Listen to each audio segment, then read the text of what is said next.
Hey everyone, Genome here, coming at you with the next episode of my video game retro review series. The series where I take a look back at video games of old, at least the ones that I played extensively, and, just kind of give you the whole rundown on them and to see if they're still worth playing. So, as of late, I've been focusing on PS2 games. They're the ones I have most of the cases and artwork for, and honestly, probably the ones I go back and play the most. So, in keeping with that tradition, let's just go ahead and stay on the same console. So, today's game is actually brought to you by Konami. It's actually brought to you by Konami. And it's part of the vaunted Castlevania series with a twist. I'm talking about none other than Castlevania Curse of Darkness. So, yeah, this game is a strange one, sort of. It's kind of a hybrid. This is one of the few 3D Castlevania games. Departing a bit from the Metroidvania, but not totally, right? So, this game is different than its predecessor, Lament of Innocence, in a couple different ways.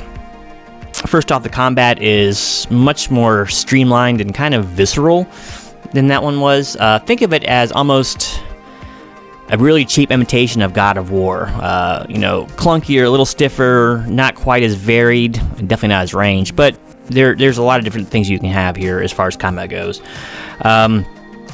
Just like any other Castlevania game, you progress through different levels, gain experience, gather items. It is kind of Metroidvania-esque, but not like Symphony of the Night was. And once again, it's in 3D. So in doing so, you're going to traverse a lot of hallways and a lot of outdoor environments that are basically hallways.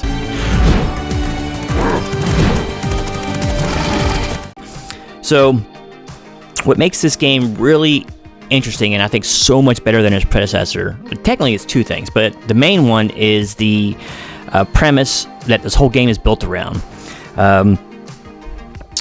The main character is not a Belmont. In fact, he's an ex-servant of Dracula, bent on revenge against his former master and his master's former henchman. Long story short, there were two. What he is a Devil Forgemaster, they're called, and there's two of them, Isaac and Hector. Hector being you, the protagonist. And basically, they were charged with creating monsters, sort of. It's not really explained what they were really in charge of doing. But, they were basically Dracula's lieutenants or whatever, and they could create their own. They're called innocent devils, but I think they were called devils when they weren't just Hectors, right? So basically, out of nothing, they can create these monstrosities, right? And familiars, basically. So I thought it was a cool premise, man. Hector is a man bent on revenge because Isaac has killed Hector's wife. Hector left all the badness behind. Dracula's dead for now. There's a plague on Europe. Yada, yada, yada. So for some reason, Isaac is wanting to fight Hector, and he lures Hector back to Dracula's castle and all that, and there's plenty of story twists and turns. Death's involved here, of course, as he always is. You got a time traveler named, Saint Germain? he's popping in and out, saying cryptic things, and turns into a boss battle later, but... So, kind of interesting stuff going on in here. Now, let me say this right now. The story is kind of goofy, and the voice acting is, woo! Some parts is pretty good, but man, it's over the top, right? It's dramatic. Show yourself, Isaac! I know you're here! As it were. We're talking Shatner-esque levels here of dramatic. So, that's cool. So, that's the part one that's really cool and kind of is the main reason this game is cool, because it ties in with the actual gameplay element that makes this game, I think, so much better than its predecessor, Lament of Innocence, right? And that's the ability to create innocent devils. These innocent devils are the familiar spawn that I talked about earlier, and you can collect different kinds of them throughout the game. And basically, they're just a battle pet that stays with you, does big damage, or you can heal you. They're mages, physical guys, just whatever you can imagine. There's 5 or 6 different kinds you can have, right? But what's really cool about it is you can evolve each one, and there's different branching paths that you can evolve them. So, your initial battle ID, which is like a giant rock creature, can turn into a golem, a more finished-looking rock creature, right?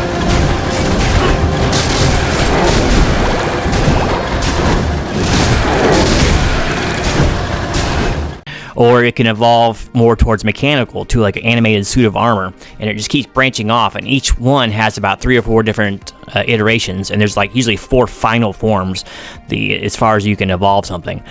There's leveling involved with these guys too. Every now and then, if you kill off enemies while you're using that one, it'll drop like an egg basically that you can turn into a new one, and you can just make stronger and stronger generations of it if you're willing to do the grind. Example.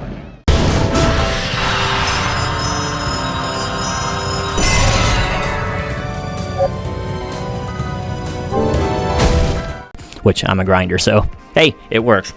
So that part is really fascinating, and these things are really useful and helpful. They're big, they're bright, so they definitely stand out. Usually they have crystals or something sticking out of their body somewhere.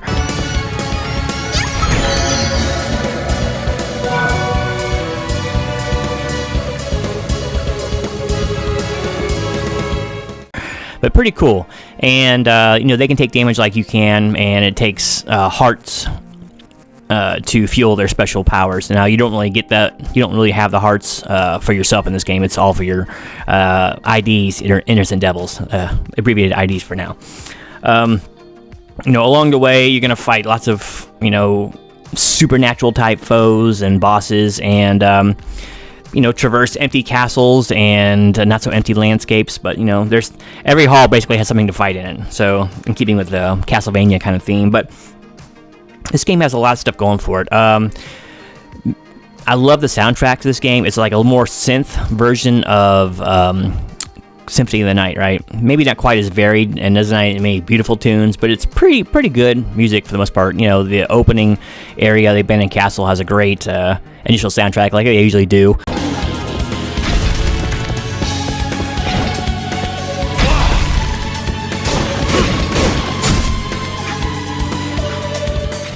Like the Vampire Killer soundtrack or whatever from Symphony of the Night, they always try to start off with a bang, right?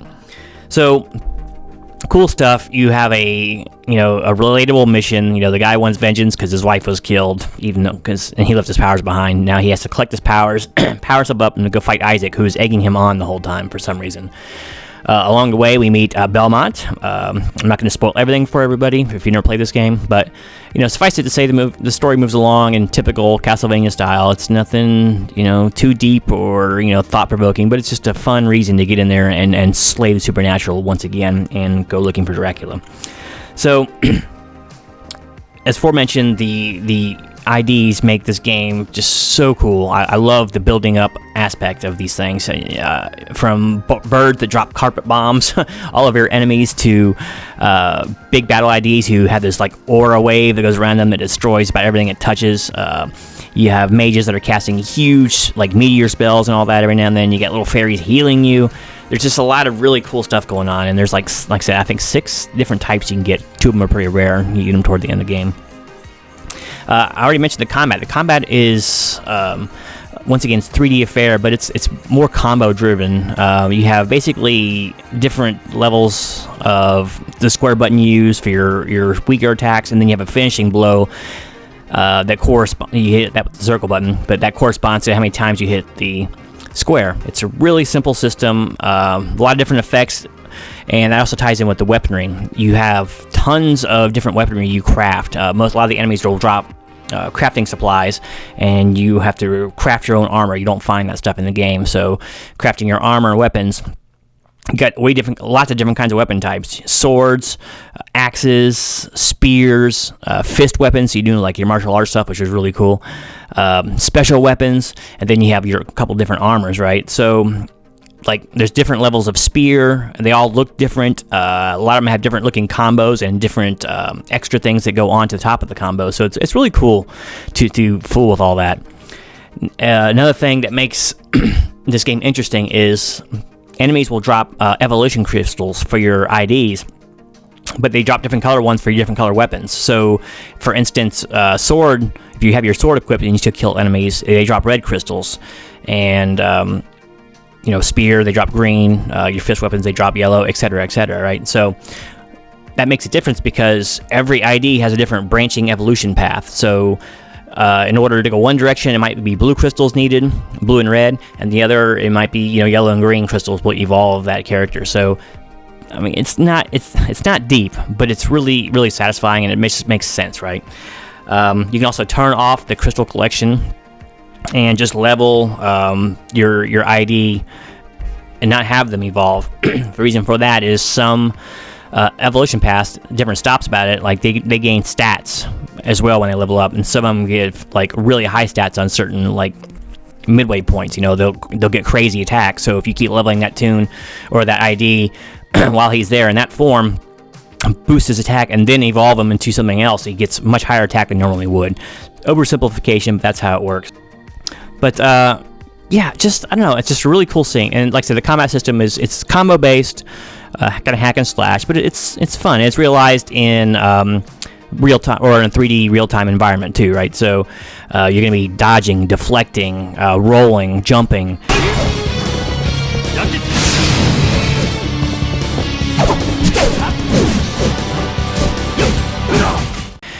It's pretty active. You know, none of the AI is particularly intelligent or whatever, so a lot of times you can run circles around the bad guys, but sometimes there's stuff they can really take a chunk out of your hide, and it's you'd be praying for the next save room, or hopefully you have a fairy in store with a heal spell just ready to go. So I just think this is a really fun and never really talked about game, and it's probably worth a play if you still have your PS2 and have never tried it before. It's a Konami game. Back then, basically Konami was basically incapable of creating a bad game, it seems like. And like I said, a lot of people don't like the 3D Castlevanias, and I'll be the first to admit there's some things that are lacking about them. Some variety is for one. Like, you'll see basically reskins of some of the same enemies throughout, a lot of the same hallways you'll see, but they look kind of cool. There's usually some decrepit old picture, something on the wall, and you got the aqueduct area. There's like little fountains everywhere. So they do nice little touches here and there, flapping pennants in the breeze. But there's a lot of reused territory in this, and that's just the nature of 3D games like this, especially from this era. So that is a genuine concern. But yeah, they get a lot of heck, and I think it's just people were such fanboys of Symphony of the Night, and it's just because it's such a great game that nothing after it could be as good. The graphics are pretty good. Your Innocent Devils look nice. They're sharply detailed. There's not like any jagged polygons or nothing on them. Very smooth animations. Hector's character model looks exceptionally good.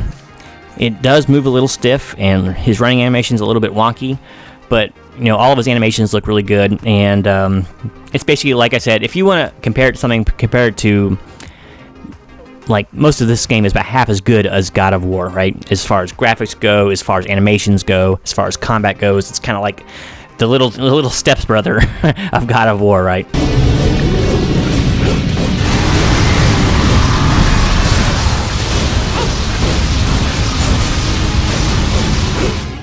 Not nearly as violent, of course, but so yeah, I'll go ahead and probably just wrap it up here. But yeah, you can spend days evolving your Innocent Devils and making them super beasts to help you clear harder content. And I just think it's a really cool addition to the series, and I'd like to see another part of it and see more of Hector's adventures, because the whole Devil Forgemaster thing was kind of a cool little notion. It doesn't really explain what they were used for too much, but hey, who's to know? But it's cool that they can make their own familiars, and for that alone, I'm gonna give it a big thumbs up.